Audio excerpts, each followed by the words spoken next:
Hello, everybody, and welcome to our spring training baseball show for 2019. I'm here with my partner, Dick Reedy, and here we are, Dick, How for are you, another Frank? baseball season. Yeah, And our Red Sox played so well last year, we can't see how much better they can be this year, but let's hope so. I'm looking forward to it. Yes. And Dick, I think before we start the show, we want to just make a couple of comments about our good friend and globe writer, Nick Cafado. So why don't Nick you? was a super guy. A lot of people saw him on TV and say, how can this guy be so pleasant and being around all these athletes and all the traveling they do? But he was a class act. He never lost his cool. He was very informative. He had people in Boston were spoiled in the sense that he had such a national reputation. Everybody loved him, the players loved him, and that's how he was able to get his information, especially that Sunday baseball notes column he would write. But he'll be missed. He was a good guy, and I just want to bring that up as we start the season. We'll all miss his Sunday notes in baseball because I read that every single Sunday. Became a religion to me to read that, and I don't think there'll be anybody that can produce what he produced every single week. He had knowledge of all the Major League Baseball teams, all of the general managers, et cetera. He had tremendous knowledge about the game and all of the teams, all 32 teams. So he'll be sorely missed. So we're ready to go. The Red Sox have been in spring training for 2 weeks. You'd never know about the season starting in about a month with all the snow on the ground the last couple of days. But I think, Dick, as we all know, it's very hard for any team to repeat after winning a World Series. That's so true, yep. The last team to do that were the New York Yankees. I believe it was in '98. They went for 3 in a row, and nobody has ever done it since. So we're talking 20 years here that nobody's repeated. So the Red Sox will have a tough time this year. And I think if we look back just for a minute on last year, Dick, the season really was captivated by the Red Sox 4-game sweep of the Yankees in August. That's true. That really, I think, put them on the map. Made a big difference, yep. It made a huge difference.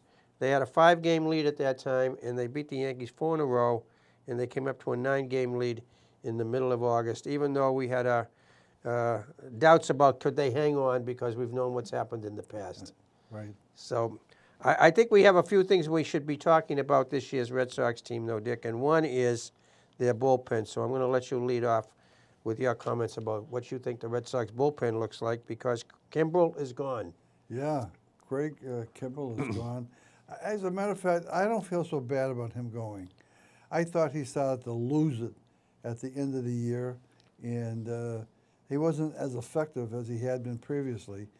But other guys in the bullpen, I never feel, even now, I don't feel that comfortable about Barnes.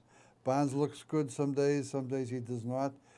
Brazier is a guy who's got a great fastball. He's coming along. They lost the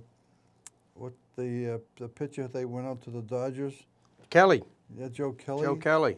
I mean, you take a look at if Kimbrel goes, Kelly goes, who's going to replace these guys? Well, Barnes has 2 relief appearances, two relief appearances as a closer, and Brazier has none. Yeah. So the Red Sox are gambling this year with all of these so-called possibilities. They gambled last year in the World Series with Brazier and Barnes, and they all came through. That's what pushed the Red Sox into the series the way they were situated at the end of the year. They pitched Barnes and they pitched Brazier a lot, and they did come through. But you got a 162 game schedule here. Yeah. Yeah, and 162 games is a lot. And the bullpen may be okay for a while, but when it comes to August, and you're using them every single day because you know, Dick, starting pitching today, 100 pitches and you're out. They're out, you're right. Could be the 5th inning, could be the 6th inning. Yeah. Yes. So I think the Red Sox are gambling because of the fact that they are way over the cap, the salary cap, which is $220 million this year, and they're over that with salaries. So they talked about bringing Kimbrel back way back when. They offered him $18 million for 1 year, and he turned it down. And right now he's sitting at home, and here we are in the middle, almost at the beginning of March. Spring training has been going on, and nobody has picked him up. He will get picked up, in my opinion, though. Once some team has a breakdown when they're relief pitching, they'll pick him up. But right now he's sitting home. Yeah, he would not pitch well last year, even in the playoffs and the World Series. Yeah, he was not impressive.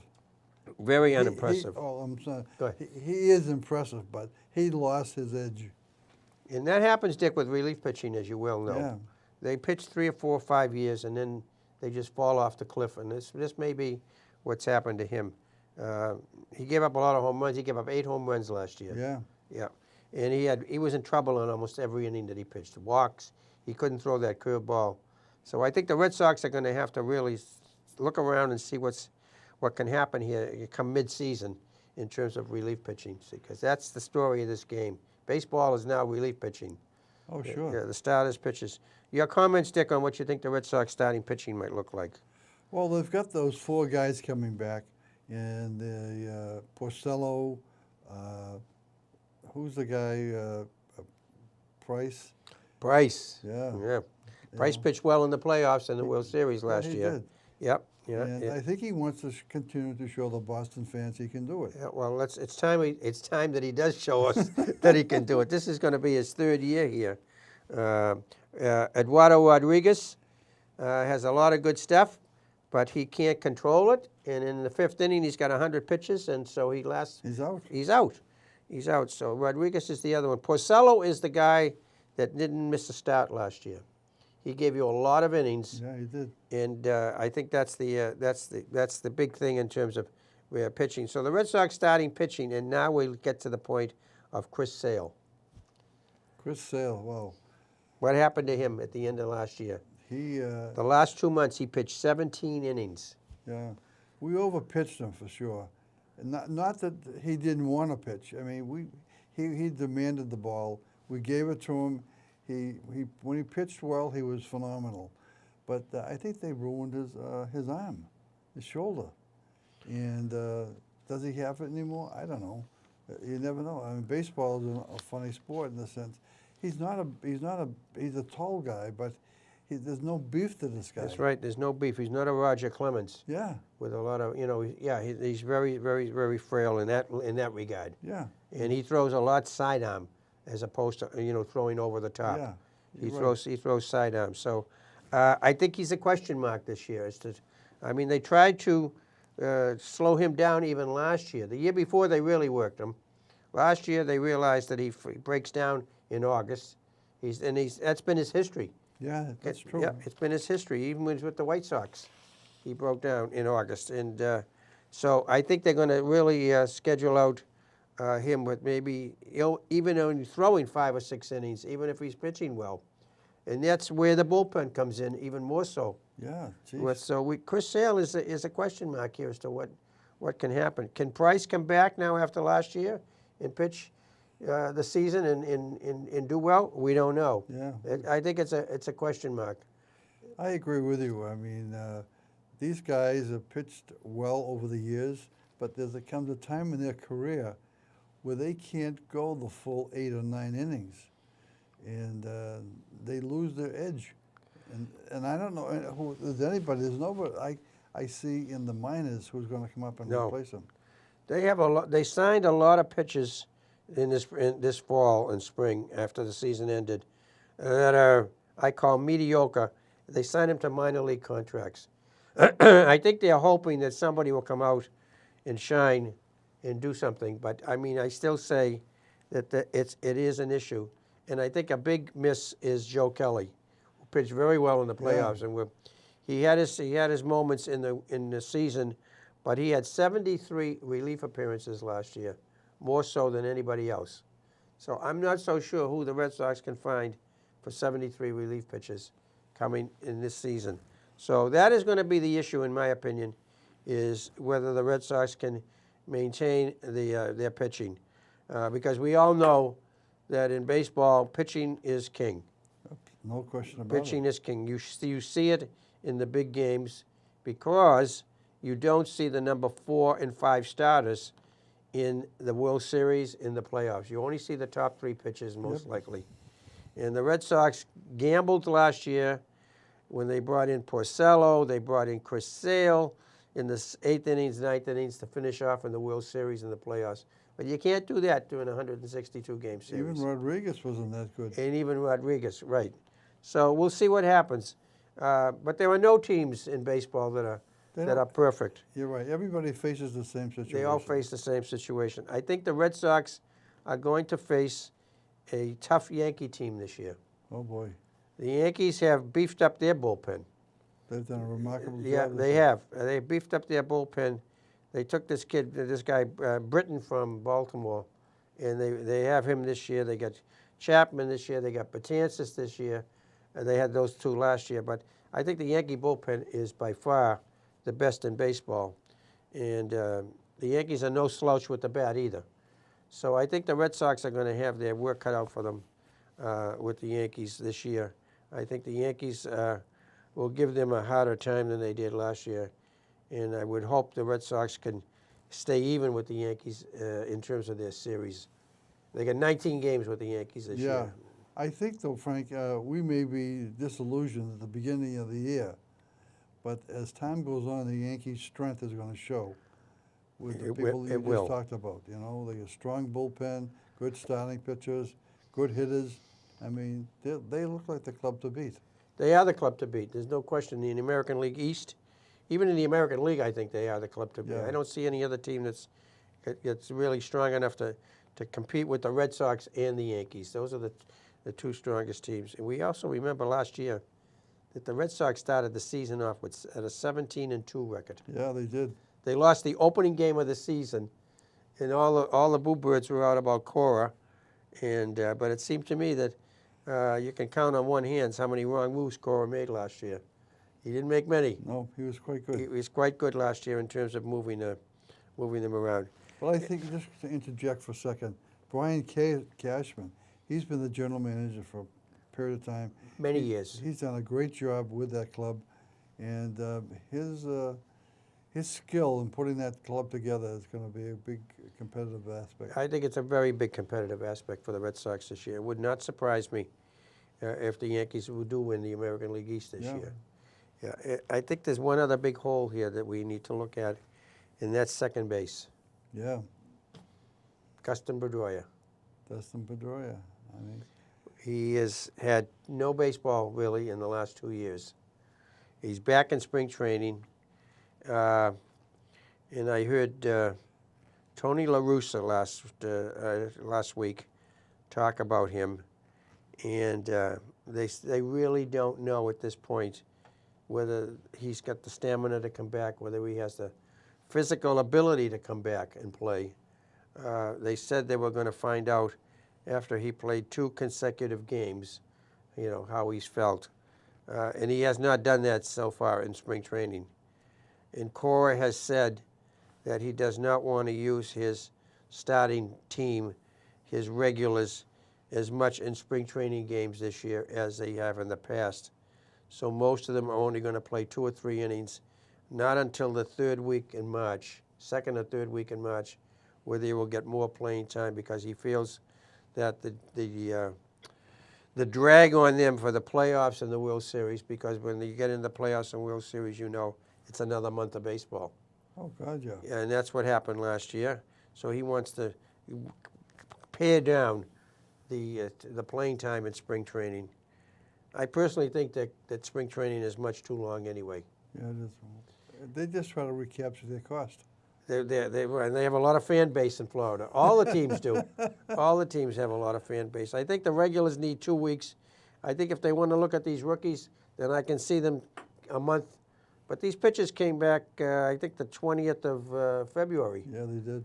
And baseball starts on the end of March this year, by the way. It's a little earlier, about 3 or 4 days earlier. So I think spring training is too long, and I think Cora realizes that that's why he's not going to play his starters in spring training games till the middle of the 3rd week in March. The problem the Sox have with Pedroia, he's such a competitive animal. And how do you slow a guy like that down? It's very difficult. I mean, Brock Holt is a good player, But to be at second base, you got to be great. Yeah, you got Nunez, who doesn't have any range. Nunez is Yeah. a good player. He's all right at third base, but he's not all right at second base because he has no range at second Yeah, base. right. But he filled in well. This Shu Wei Lin is a good little player too, but he's really unproven at this point. He's played some games, but he hasn't played on a consistent basis. Nope. So second base can be a little bit of a problem. Brock Holt, we can use him anywhere. He can play the outfield, et cetera, et cetera. And I think the Red Sox are facing a situation this year with some guys that are going free agents after this year. Yeah. A lot of money. Bogarts is free. Sale is free. Mookie Betts got 2 years now. He's got this year and next year. So the Red Sox are facing some free agency situations next year. And so I think they have to look at the future beyond this year and look at next year's to see what they can do there, because I don't think they can keep all three. Oh, it's very difficult financially. Yeah, financially it's very, very difficult. And then you see here, they also have an issue with catching. So your little comments on what you see in the catching department. Well, in the catching, they've got three guys there: Swihart, Leon, and what's his name? Vasquez. Vasquez. You know, they're all good catchers. I'd have to say Vasquez and Leon are outstanding, but they lack bat. Right. The bats are not there. No. Yeah, Leon handles the pitches very well. yeah, he is. Yeah, but he hasn't. He never had a bat really. He's a great defensive catcher. He's a great defensive catcher. Right.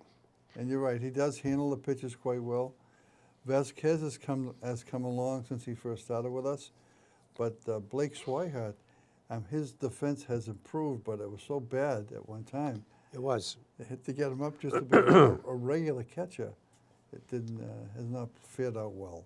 They wanted to play him in the Swihart. They used him in the outfield, if you remember. Yeah. And he slammed into the left field sidewall, and he was out a good part of the season. Yeah, he Not was. last year, but the year before. He never really came back. Right. I think he's the only one, in my opinion, that the Red Sox can afford to trade if they can make a trade.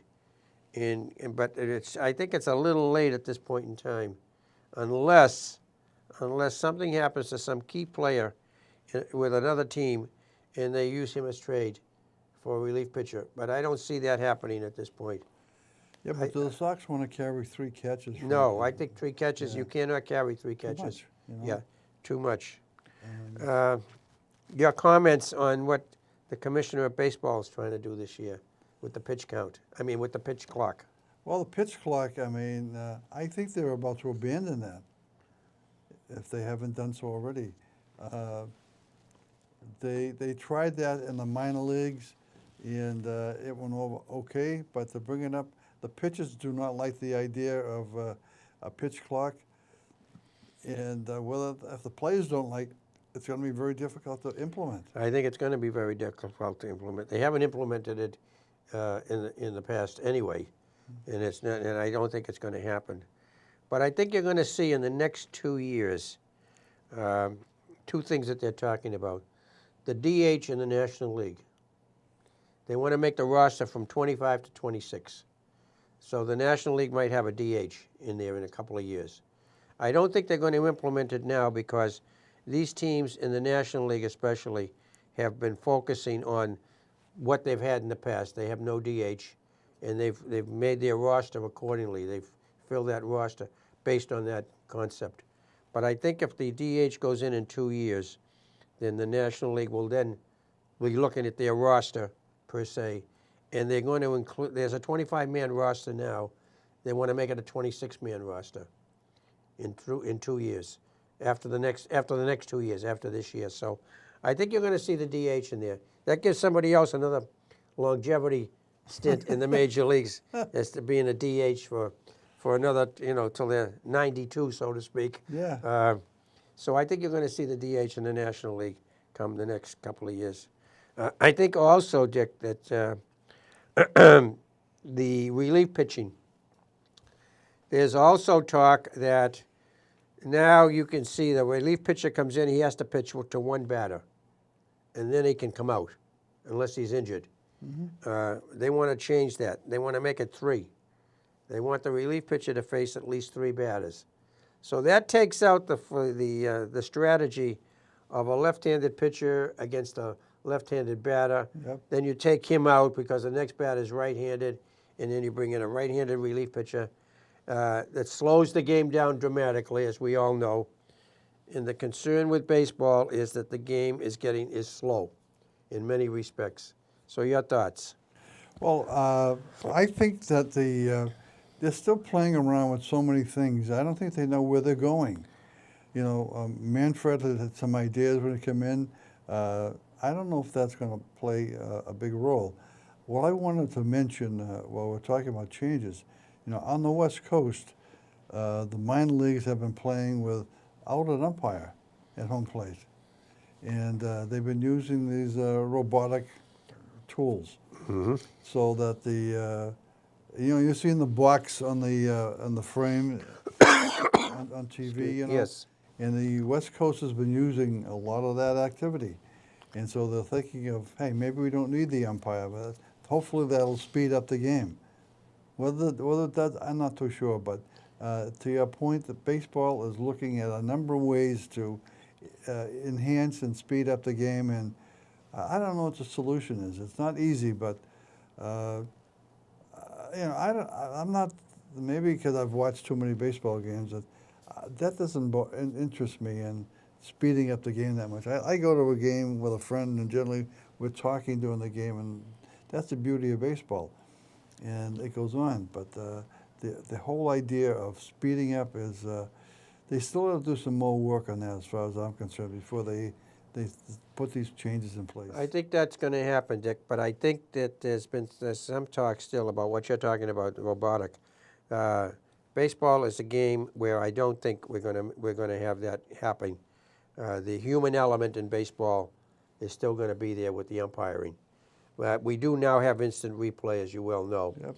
And there's a talk about speeding that up too, because some of those instant replays are taking the umpires 5 minutes to make a decision on a call. Yeah. And I think they want to speed that up to make it within a 1 minute period of time. So they're trying, on the one hand, they're talking about speeding up the game. On the other hand, with these instant replays, some of them are 3 and 4 minutes, and so you're going in the other direction. Yeah. So you put the two together, and you haven't done anything really. You're in many instances you've slowed the game down a little bit. So I think the element of umpiring will still be there, even though there's less arguments now on these, because you do have a that's replay true. and there's no more arguments, and you can't argue balls and strikes anyway. So there's the excitement of an umpire with an argument with a coach or a manager or a player has disappeared as we've seen in baseball. But I still think the strategy of the game is what a lot of people still don't really understand, because there is a lot of strategy in baseball in terms of what you do. And I think these announcers that are in the booths try to explain some of what's going on here. And I think the Red Sox, in terms of where they are with Eckersley and Remy, are pretty good in terms of trying to explain the nuances of the game, because there are many, many, many nuances in this game, and as well as strategies in this game. And unless you've watched baseball as long as you and I have watched it, it's hard to understand sometimes why things are going. Game. Right, there's a lot of strategy in the game. One other thing I want to talk about the Red Sox, where they did very well, and they got pretty lucky this last year, was with the acquisition of Pierce, Yep. who played very well in the playoffs, as we know. 35 years of age. Yeah, he's 35 years of age. He played with Toronto for many years. I think that's something that the Red Sox were very lucky in being able to utilize him in that role as a first baseman. And he came through. And Moreland is a first baseman. Yep. So I think they were very lucky with him in the way he came through. And Brazier, who came in late in the season, and pitched pretty well for them. So those two guys, I think, are going to be a big role for them in this coming year. Hopefully they come through for them. Yeah, hopefully they do come through. But they made a couple of big moves there, and it worked out for them. Yeah, very well. For them last year. And that's a credit to their scouting department. It's about scouting department, and see, fans don't realize that, but These scouts are out there back in now, even now, in spring training. They're there during the season.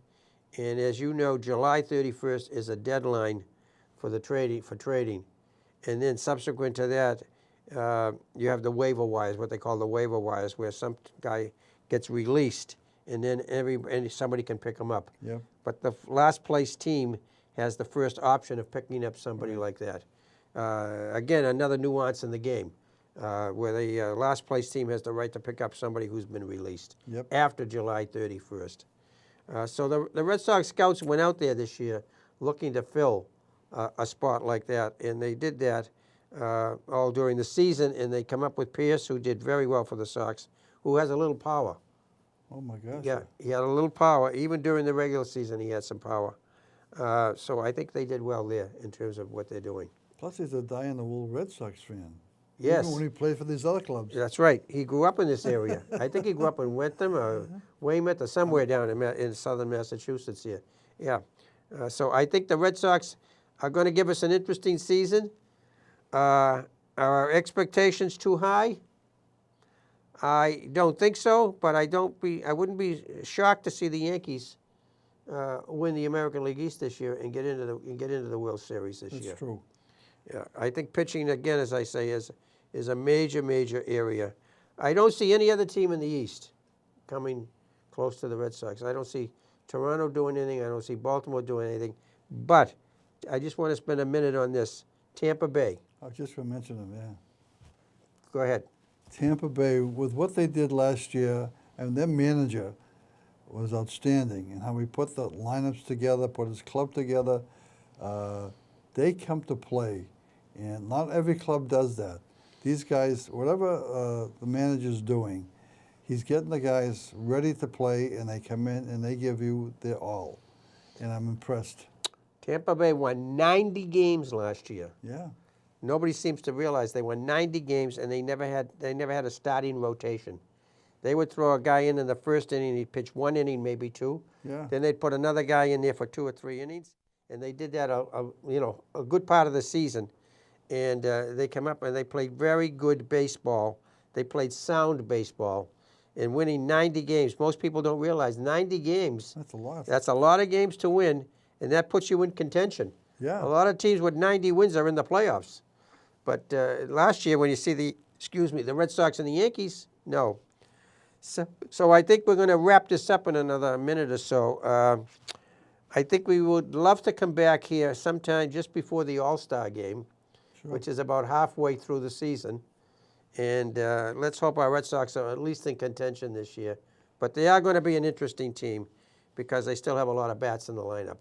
Yeah, they do. They do. They have a lot of bats in their lineup. They have a good manager, too. When they have a good manager, and if Martinez can still continue to hit the way he did last year, which I don't see why he cannot, Yeah. I think the Red Sox will make it a very interesting season this year for us. And I would hope that the general manager of this team will keep his eyes open, as I say again for the last time, the relief pitching, because that is the key to this baseball this year and the key to this team. So thank you, everybody, for listening, and we'll see you sometime before the All-Star game, and hoping the Red Sox are in first place by that time. Let's hope so. Thank you. Thank you, Dick. Thank you.